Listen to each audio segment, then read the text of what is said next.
A lygos čempionatas startuos kiek daugiau nei po 2 savaičių, kovo 15-ąją.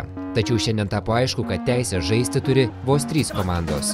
Lietuvos futbolo federacijos licencijavimo komitetas licenciją suteikė šalies čempionams Panevėžio Ekranui, 4 vietos laimėtojui Marijampolės Sūduvai ir prieš paskutinėje vietoje pernai likusiems Šiauliams, klubams atitikусiems visus reikalavimus.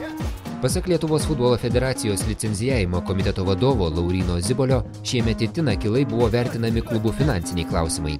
Tokie, reiškia, atsižvelgimai įmanomi, tačiau aišku negali būti kažkokių išimčių ar dar kažkokių dalykų, kurie susijęs su pagrindiniais privalomais dalykais finansinių, pavyzdžiui, įsipareigojimai ir panašiai žaidėjams ir taip toliau, nes tai yra pagrindiniai dalykai, be kurio klubai negalėtų toliau egzistuoti, suprantam, kad dengtos vietos galbūt jos ir tas skaičius padidintas iki 500, jos gali būti ir šiek tiek vėliau ir panašiai, bet klubui tai nesutrukdys funkcionuoti. Futbolo klubai trūkumus privalo ištaisyti per savaitę, kuomet vyks apeliacinis posėdis. Zibolio tvirtinimų licencijavimo komitetas nuolaidžiauti nesiruošia, tačiau kai kurioms komandoms pasiryžę suteikti lengvatų.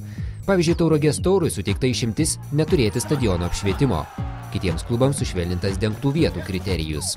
Lietuvos futbolo vicečempionas FBK Kaunas ir bronzos medalių laimėtoja Vilniaus Vėtra kol kas netitinka finansinių kriterijų. Finansinė ir infrastruktūros nežinomybė šiuo metu užveria duris žaisti A lygoje Vilniaus Žalgiriui ir Tauragės Taurui.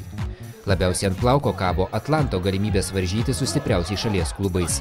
Ekipa per savaitę privalo ištaisyti klaidas, užfiksuotas visose 5 vertintose kriterijuose.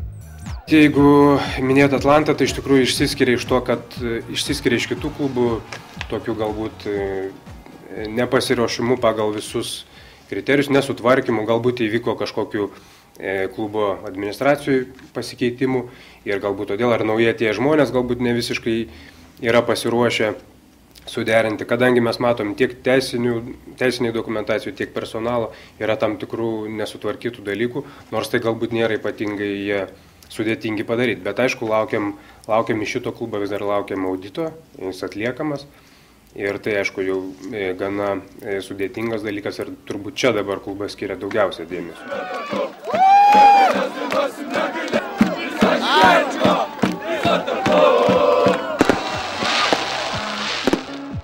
Kiek komandų pretenduos tapti šių metų sezono laimėtojais, kaip tai pernai padarė Ekranas, taps aišku po savaitės. Tačiau manoma, kad po apeliacinio komiteto posėdžio licencijas gaus likę 5 klubai.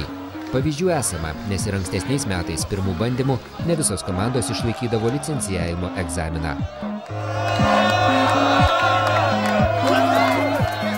Reporteris Edgaras Maslauskas, Vilnius.